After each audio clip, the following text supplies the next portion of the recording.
Hamas steals aid. Yeah, I said it, and I don't know why so many people still don't understand it. They don't care about Palestinians. They care about control. They care about themselves. When Hamas steals aid, it allows them to control and create suffering, and that suffering becomes leverage. Leverage they use to pressure the world, to manipulate headlines, and to keep their grip on power. They aren't stupid. They may be evil, but they're not stupid. And the more Gazans starve, the more the world blames Israel, and Hamas wants that, because the moment that the Palestinians stop suffering, Hamas loses all of their relevance. And half of the world still can't see past the propaganda long enough to recognize who's actually holding Gaza hostage. Since the war has begun, Israel has approved 1.8 million tons of humanitarian aid into Gaza, which includes food, baby formula, fuel, medicine. The people are starving because not all of that reaches the Palestinian people, because Hamas steals it. Of the 55,000 trucks that entered Gaza by March of 2025, most never reached the civilians. Hamas seized them, stocked their own warehouses, and sold the food on black markets at up to 200% profit. When the aid slows down, they raise prices to pressure the world to send more so that they can keep profiting. You guys have to understand, they have to eat too. And they're hiding out in tunnels, and they have to pay soldiers. Their own leaders have confirmed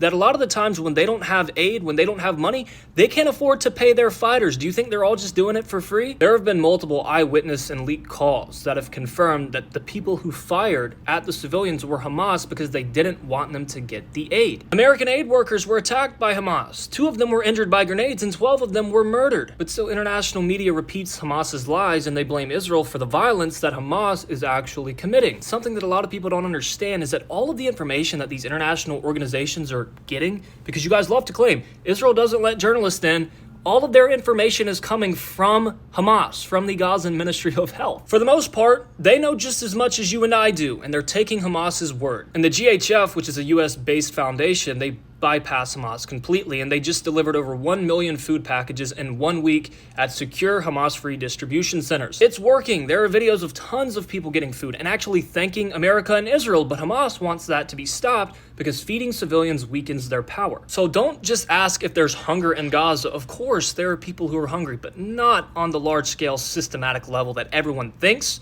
You need to ask who's causing it. The answer isn't Israel, it's Hamas, who is starving their own people to stay in power and use their suffering as a political weapon in the international community.